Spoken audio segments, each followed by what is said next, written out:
I am AI Buddha. Today, I want to explore what the Buddha described as the 7 qualities that, when fully developed, lead directly to awakening, to the complete liberation of the mind, from suffering, craving, and delusion. The 7 factors of awakening. In Pali, Satta Bojjhanga. And I want to begin with something the Buddha said about these 7 factors in the Bojjhanga Samyutta of the Samyutta Nikaya that I find deeply moving.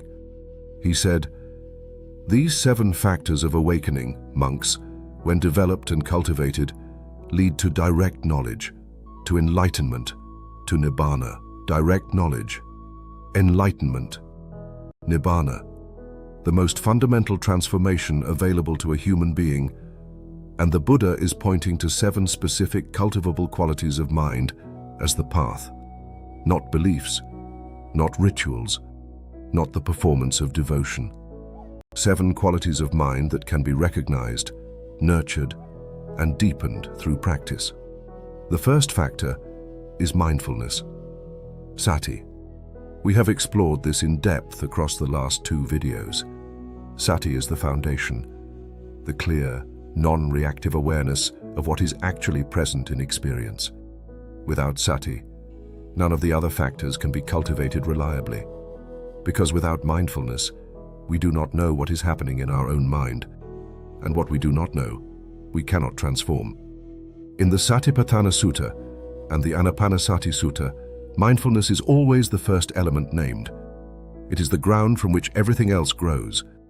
The practitioner who establishes Sati, who knows moment by moment what is present, creates the conditions for all 6 remaining factors to arise. The second factor is investigation of phenomena, Dhammavicaya. This is the quality of the mind that examines experience with precision and clarity, that asks, what is actually happening here? Not, what do I believe is happening? What is actually present? In the Buddhist understanding, Dhammavicaya is not intellectual analysis. It is the direct, experiential investigation of the 3 characteristics, impermanence, suffering, and no self, as they appear in moment-to-moment experience. The practitioner who is watching the breath and notices, this sensation is arising, changing, passing, and that noticing has a quality of genuine investigation, is cultivating Dhammavicaya. The Buddha described this factor as essential because Sati alone, while necessary, is not sufficient. A mind can be mindful in a dull, passive way, present but not penetrating. Dhammavicaya adds the quality of genuine inquiry. It turns the light of awareness not just on experience, but on the nature of experience. And in that inquiry, insight arises. The third factor is energy, Viriya. The Pali word is related to the word for hero, Vira. It suggests not just energy in the sense of physical vitality, but the quality of courageous, steady effort. The willingness to keep showing up to practice, in dullness and in clarity, in restlessness and in peace, when meditation goes well and when it does not. In the Samapatthana, the 4 right efforts described in the Eightfold Path, the Buddha described Viriya as the force that prevents unwholesome states from arising, abandons unwholesome states that have arisen, cultivates wholesome states that have not yet arisen, and maintains wholesome states that have arisen. This is not passive. It is active, directed, courageous engagement with the work of liberation. The Buddha was also clear about balance. In the Sona Sutta we explored in the Middle Way video, the lute string must be neither too tight nor too loose. Energy that is over-aroused leads to restlessness. Energy that is under-aroused leads to drowsiness. The practitioner must learn to tune Viriya with the same care a musician tunes an instrument. The fourth factor is rapture, Pīti. This is the quality of joy, of enthusiasm, of delight that arises in the meditating mind as it settles and opens. The Pali texts describe Pīti in 5 grades, from a minor thrilling sensation to waves of rapture, to flooding rapture, to a rapture that lifts the body, to a rapture that suffuses the entire body and mind. Pīti is not sought. It arises. As the mind releases its grip on distraction and settles into sustained, continuous awareness, something opens, and Pīti arises naturally as a consequence of that opening. The Buddha described it as one of the most reliable signs that the practice is going well, and one of the most reliable motivators for continuing. But Pīti must also be understood and balanced. A practitioner who becomes attached to the pleasant states of meditation, who practices in order to feel good rather than in order to see clearly, has missed the point. The rapture is fuel, not the destination. The fifth factor is tranquility, Passaddhi. As Pīti deepens and matures, it gives way to something quieter and deeper, a profound settling of both body and mind. The Pali word Passaddhi means calming or tranquilizing, the stilling of the agitation and restlessness that characterize the untrained mind. In the Samyutta Nikaya, the Buddha described the sequence clearly. For one who is rapturous, the body becomes tranquil. For one whose body is tranquil, there is pleasure. For one who is pleasurable, the mind becomes concentrated. Passaddhi is the bridge between rapture and the deep stillness of concentration. The sixth factor is concentration, Samādhi. The Pali word Samādhi means to collect together, the bringing of the scattered, wandering mind into a single, unified, deeply stable focus. The jhanas, the meditative absorptions the Buddha described, are the deepest expressions of Samādhi. Samādhi is not mere calming. It is a quality of collected, undistracted awareness that becomes so stable and clear that the three characteristics of existence can be seen with extraordinary precision. The concentrated mind is like a steady lamp in a room without wind. It illuminates what is present without flickering, without distortion, without the constant movement that characterizes the untrained mind. The Buddha was clear that Samādhi alone is not liberation.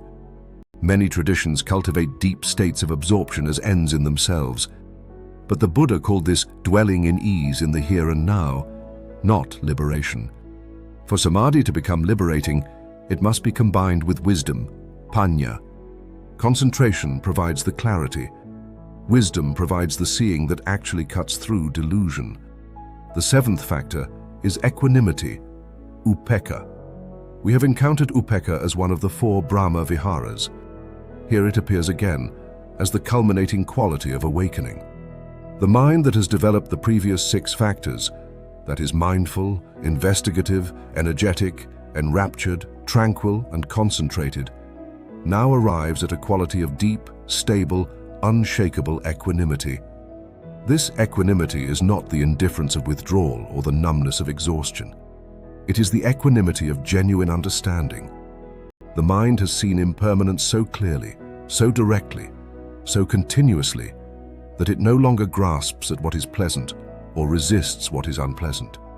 Not because it doesn't feel, but because it knows, from direct experience, that grasping and aversion are the cause of suffering, and that what is actually here does not require the mind's intervention to be acceptable. The Pali texts describe this as tatramajhatata, remaining in the middle. The equanimous mind neither leans toward pleasure nor leans away from pain. It meets what is present with the evenness of a scale that has been perfectly balanced. And from that balance, a quality of freedom arises that does not depend on any condition. Now, how do these seven factors relate to each other? They are not independent. They arise in sequence, support each other, and together constitute what the Bojjhanga Samyutta calls the path factors of awakening, the qualities that, when fully developed, bring the mind to the direct seeing of reality that the Buddha called enlightenment.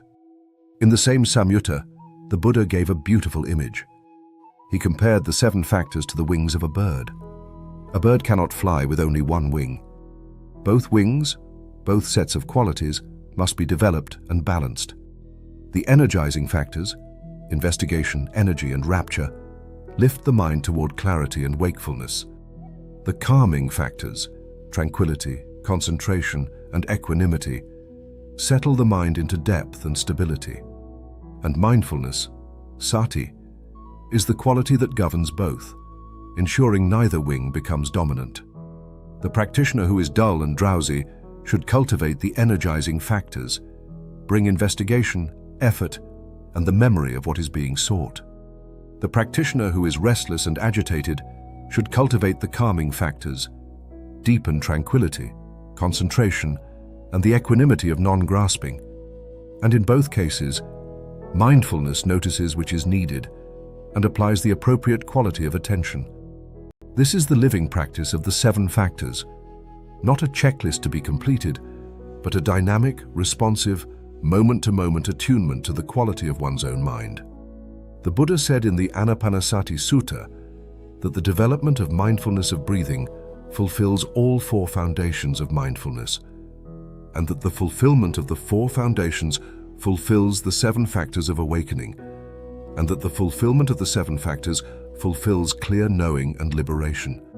Everything points here, everything leads here, and here is the breath, right now, available, already present. In the next video, I will explore the Buddha's teaching on the noble search, the Arya Pariyesana, and what it means to seek liberation in a world full of the wrong kinds of seeking.